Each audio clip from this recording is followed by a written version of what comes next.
For this question, we want to determine which financial option is better for Adeline as she plans to buy a new iPhone for 8,000. She currently has 7,000 saved and she is deciding between waiting for 2 years to grow her saving or buying the phone now using a loan. In the first option, she chooses to save her 7,000 for 2 years at an interest rate of 5.5% compounded semi-annually. To calculate the future value, we divide the interest rate by 2 because it is compounded twice a year, giving a rate of 0.055 per period. Over 2 years, the money compounds 4 times. When we apply the compound interest formula, her saving grows to 7,802 city 35 cents. In the second option, Adeline buys the iPhone immediately by taking a 1,000 personal loan at an interest rate of 7% compounded annually for 2 years. When we calculate the amount she must repay after 2 years, the loan grows to 1,144.19 if we add this to her existing 7,000. The total cost of buying that phone now becomes 8,144.19. Comparing both results, option 1 costs less, totaling 7,802.35 cents, while option 2 costs 8,144.19. Therefore, waiting for 2 years and using her own saving is financially wiser for Adeline.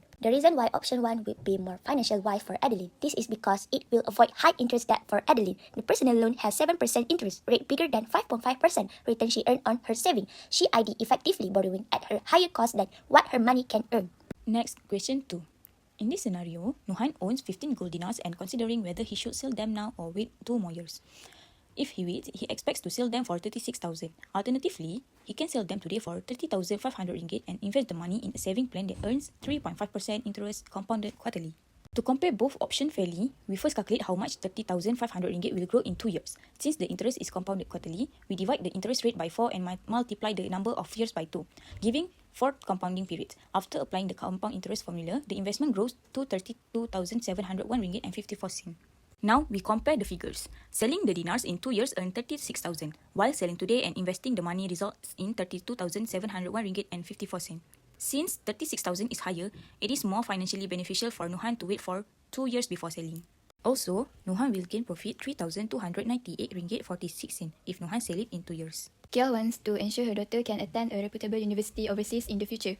Her daughter is currently 10 years old and is expected to start university at the age of 18. To prepare, Kia opens an education fund account and deposits RM30,000 initially, which earns 4.2% interest compounded monthly. After 5 years, Kia decides to add an extra RM6,500 to the account as her daughter's birthday gift. The account continues to earn interest at the same rate until her daughter reaches university age.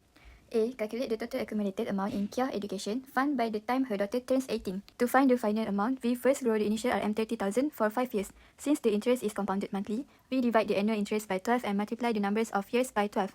After 5 years, the RM30,000 grows to RM36,996 and 77 cents. Next, Kia contributes an additional RM6,500, bringing the total to RM43,496 and 77 cents. After applying the formula again, the fund grows to RM49,326 and 76 cents by the time the daughter turns 18. B. Determine the total interest earned throughout the investment period. To determine how much interest was earned, we compare the final amount with the total money Kia deposited. She contributed RM30,000 at the start and another RM6,500 later, totaling RM36,500. The difference between the final value and the total contributions is RM12,826 and 76 cents, which represents the interest earned. C. Evaluate whether the accumulated amount will be sufficient if Kia expects her daughter's university expenses to be at least RM50,000. Provide a clear explanation to justify your answer. Finally, when evaluating whether this amount is sufficient for university expenses of at least RM50,000, we find that RM49,326 and 76 cents is still short by about RM673 ringgit and 24 cents. Therefore, the accumulated amount is not enough to meet Kia's expected university costs. I will now present the solution for part B. For question 1A, the ratio given is 6:4.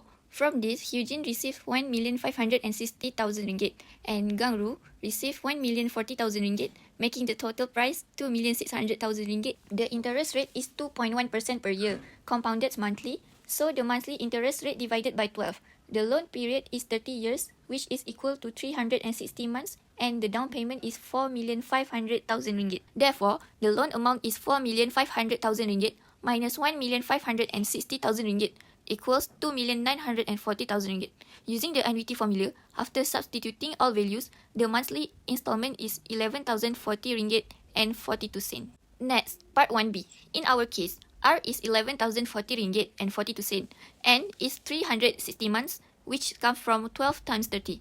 A is 2,940,000 ringgit. So, we calculate the monthly payment multiplied by the number of payments minus the amount borrowed. Total interest paid is 1,025,191 ringgit and 20 sen. Question 1, Part C. We calculate the accumulated value after 4 months using the annuity accumulation formula. After substituting the values, the accumulated amount after 4 months is 44,173 ringgit and 42 sen. Lastly, Part 1D. We now determine the present value of the payments remaining after 25 years, given that the loan term is 30 years. So, the numbers of years remaining is 30 minus 25, which equals 5 years. The present value formula in words is present value equals the payment multiplied by the fraction. Substituting all the values, we compute the present value of the remaining installment payments. So, the result is 54,784 ringgit and 50 sen. This is the settlement amount if Yunlin decides to pay off the loan yearly. Next, question 2. Eudora plans to travel to Paris with her friends. To achieve her dream, she needs RM 50,000. She can save only RM 600 per month in Bank Summer, which offers 3.6% interest compounded monthly. How many monthly deposits must Eudora make to accumulate at least RM 50,000? Paris with her friends and needs RM 50,000 to make this happen. She is able to save RM 600 every month in an account that earns 3.6% interest compounded monthly. To find out how many monthly deposits she needs to reach RM 50,000, we use the future value of an annuity formula and solve for the number of months. After substituting the values and calculating, we obtain approximately 74.4 months. Since she cannot make a fraction of a monthly payment, she needs to save for 75 months to accumulate at least RM 50,000.